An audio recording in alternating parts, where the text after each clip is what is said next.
राम राम दर्शकों, कैसे हैं आप? उम्मीद करता हूं अच्छे होंगे।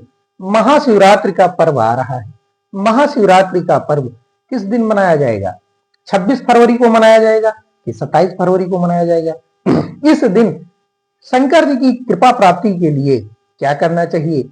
अपनी कोई मनोकामना हो उसकी पूर्ति के लिए क्या करना चाहिए? और शिव जी का कैसे व्रत रखें? शिव जी की विशेष कृपा प्राप्ति करने के लिए किस मंत्र का जप करें और किस विधि विधान से शिव जी की पूजा करें जिससे शंकर जी प्रसन्न होकर हमें आशीर्वाद दें, वह सब हम इस वीडियो के माध्यम से आपको बताएंगे। शिवरात्रि के पर्व का इंतजार समस्त सनातनियों को रहता है।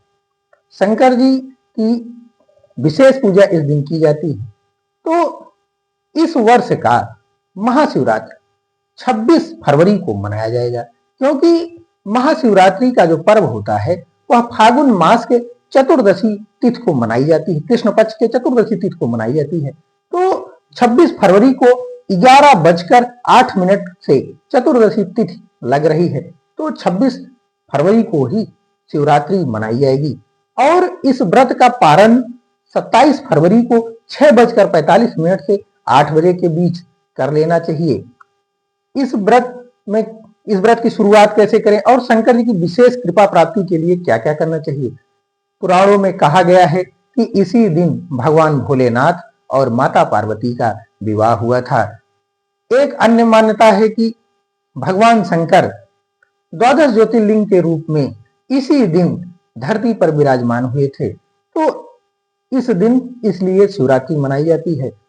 भारत के विभिन्न क्षेत्रों में फैले हुए 12 ज्योतिर्लिंगों पर विशेष पूजा तो की ही जाती है, साथ ही साथ पूरे भारत भर में जितने भी शिवालय हैं वहां भी इस दिन शंकर जी की विशेष पूजा की जाती है। और समस्त हिंदू भाई, समस्त सनातनी इस दिन का बेसब्री से इंतजार करते रहते हैं। सबसे खास शिवरात्रि तो काशी में मनाई जाती है, क्योंकि इस दिन काशीवासी इस त्योहार को बड़ी धूमधाम से मनाते हैं, बाबा भोलेनाथ की विधि विधान से पूजा करते हैं। तो 26 फरवरी को महाशिवरात्रि के दिन हम लोगों को क्या करना चाहिए? सबसे पहले प्रातः उठकर भगवान शंकर जी के शिवलिंग पर आपको दूध, दही, घी, शहद और शक्कर पंचामृत से अभिषेक करना है। उसके बाद जल अर्पित करके सफेद पुष्प, धतूर, मदार और जौ या गेहूं की बाली आप अर्पित करिए। शंकर जी बहुत प्रसन्न होते हैं। सफेद चंदन भस्म इसका शिवलिंग पर लेप करिए, शिव जी बहुत प्रसन्न होते हैं। यदि आप बहुत समय से बीमार हैं तो उसके लिए आप जल में काला तिल मिलाकर शिवलिंग पर अर्पित करिए। कोई भी बीमारी हो आपकी ठीक हो जाएगी। यदि आपके अंदर कोई मनोकामना है और आप चाहते हैं कि आपकी मनोकामना पूर्ण हो, तो उसके लिए क्या उपाय करना चाहिए?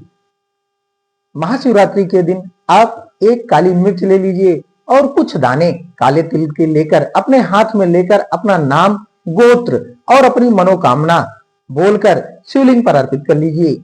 आप उम्मीद करिए, आप विश्वास करिए कि यह जो भी आपकी मनोकामना होगी वह बहुत ही जल्द पूर्ण हो जाएगी, क्योंकि सबसे ज्यादा प्रसन्न भगवान शिव शिवरात्रि के ही दिन रहते हैं। तो इस दिन जो भी भक्त सच्चे हृदय से शंकर जी से कुछ भी मांगता है तो शंकर जी उसे जरूर देते हैं। तो इस दिन और क्या क्या करना चाहिए? अगर आप धन की इच्छा करते हैं तो उसके लिए भी आप एक धतूरे का पुष्प लीजिए और शिवलिंग पर जाकर अर्पित कर दीजिए। भगवान भोलेनाथ आपका भंडार जरूर भर देंगे। यदि किसी को संतान की इच्छा है तो इस दिन विधि विधान से आप रुद्राभिषेक कराइए, जरूर संतान की प्राप्ति होगी। और इस दिन और क्या करना चाहिए?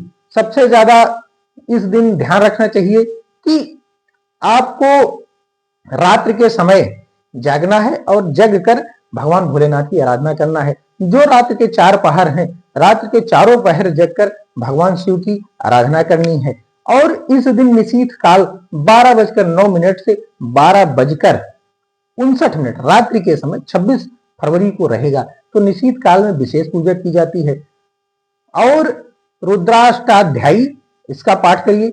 अगर आप नहीं कर पाते हैं तो रुद्राष्टकम इसका पाठ करिए।